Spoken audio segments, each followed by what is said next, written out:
اندھیرے آسمان پر ستارے جھلملاتے ہیں جیسے کسی نامعلوم طاقت کا اشارہ دے رہے ہوں۔ سائنس کی دنیا میں کچھ ایسے نام ہیں جو وقت کی قید سے آزاد ہو کر ہمیشہ کے لیے زندہ رہ جاتے ہیں، اور اسٹیفن ہاکنگ انہی میں سے ایک تھے۔ 14 مارچ 2018 کا دن تھا جب سائنس کا یہ روشن ستارہ بجھ گیا، مگر اس کے چھوڑے ہوئے خیالات اور دریافتیں آج بھی کائنات کے اسرار کھولنے میں مدد دے رہی ہیں۔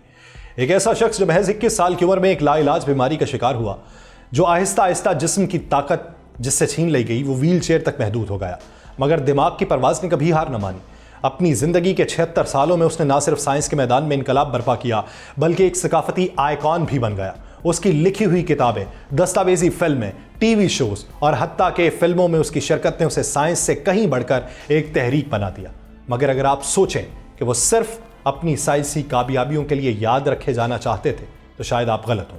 وہ ایک خاص نظریے کو اپنا سب سے بڑا کارنامہ سمجھتا تھا، اور یہی وجہ تھی کہ اس کا فارمولا اس کی قبر کے کتبے پر کندہ کیا گیا۔ ویسٹ منسٹر ایبے، جہاں وقت کے عظیم سائنٹسٹ نیوٹن اور چارلس ڈارون ابدی نیند سو رہے ہیں، وہیں چند قدم کے فاصلے پر اسٹیفن ہاکنگ کی قبر بھی ہے۔ گویا وہ ہمیشہ ان ذہین دماغوں کے درمیان رہا، وہاں جہاں وہ اپنی زندگی بھر کی تحقیق میں رہا کرتا تھا، کائنات کے رازوں میں، بلیک ہولز کی گہرائی میں اور وقت کے پیچیدہ چال میں۔ آپ سب پر سلامتی ہو، میں یاسر رشید ہوں اور آپ دیکھ رہے ہیں 92 ڈیجیٹل۔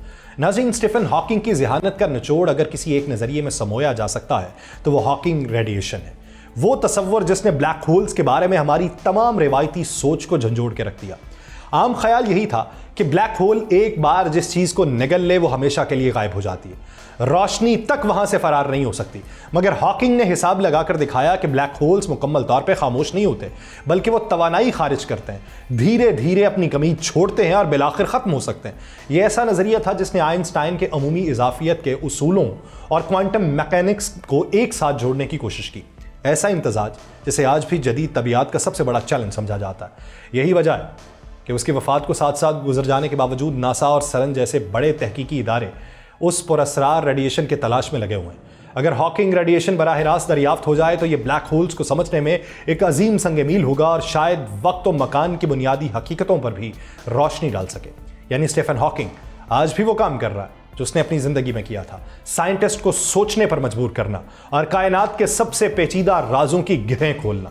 یہ ایک عجیب و غریب تصور تھا، ایک ایسا خیال جو طبیعت کے روایتی اصولوں سے متصادم لگتا تھا۔ بلیک ہولز جنہیں ہمیشہ روشنی اور مادے کو نگلنے والا محیب خلا سمجھا جاتا تھا، وہ در حقیقت توانائی خارج کر سکتے ہیں؟ ایک اہم سوال تھا۔ جب اسٹیفن ہاکنگ نے 1974 میں یہ دعویٰ کیا کہ بلیک ہولز مکمل طور پہ سیاہ نہیں ہیں بلکہ ایک نہایت مخصوص قسم کی روشنی جسے ہاکنگ ریڈیشن کہا جاتا ہے خارج کرتے ہیں، تو سائنس کی دنیا میں ہلچل مچی۔ اگر یہ سچ تھا تو اس کا مطلب تھا کہ بلیک ہولز لامحدود نہیں ہے بلکہ آہستہ آہستہ بخارات کی مانند ختم ہو سکتے ہیں۔ یہی نظریہ آج بھی اس کے نام کو زندہ رکھے ہوئے، یہاں تک کہ اس کی قبر کے کتبے پر بھی وہی مساوات کندہ کی گئی ہے، ایک ایسا گہرا نشان جو سائنس کی تاریخ میں ہمیشہ رہے گا۔ ویسٹ منسٹر ایبے، جہاں آئزک نیوٹن اور چارلس ڈارون جیسے بڑے دماغ دفن ہیں، وہ سلیٹی رنگ کی پتھر کی تختی آج بھی موجود ہے جس پر یہ مختصر مگر زبردست علامت کندہ ہیں، بیضوی دائرے اور وہ مختصر فارمولا۔ یہ سب کچھ ایک ایسی دریافت کی یاد دلاتے ہیں جس نے نہ صرف بلیک ہولز کی فزکس بدلی بلکہ ہماری کائنات کے فہم کو بھی ہمیشہ کے لیے تبدیل کر دیا۔ دلچسپ بات یہ ہے کہ اس نظریے نے نہ صرف اسٹیفن ہاکنگ کو سائنسی برادری میں ہمیشہ کے لیے امر کیا بلکہ اس نے خود ہاکنگ کو بھی مزید جستجو پر مجبور کیا۔ وہ ایک ایسی کائنات کو سمجھنے کی کوشش کر رہا تھا جو نہ صرف وسیع تھی بلکہ حیران کن حد تک پراسرار بھی۔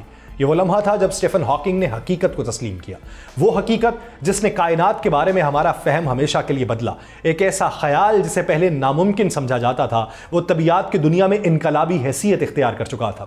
1974 کی وہ سرد رات جب ہاکنگ اپنے حسابات میں الجھا ہوا تھا، اس کے سامنے جو مساوات ابھر رہی تھی وہ کسی معمے سے کم نہیں تھی۔ بلیک ہولز جنہیں ہمیشہ سے خلا میں روشنی اور مادے کو نگلنے والی بھیانک غاروں کے طور پہ دیکھا جاتا تھا، وہ کسی نہ کسی طرح توانائی خارج کر رہے تھے۔ یہ توانائی کیسے نکل رہی تھی؟ کیا واقعی کوئی چیز اس افق رویداد کو پار کر کے واپس آ سکتی ہے، یعنی ایونٹ ہارائزن کو؟ یہ وہ سوالات تھے جس کا جواب ایک حیران کن نظریے میں چھپا تھا، ہاکنگ ریڈیشن۔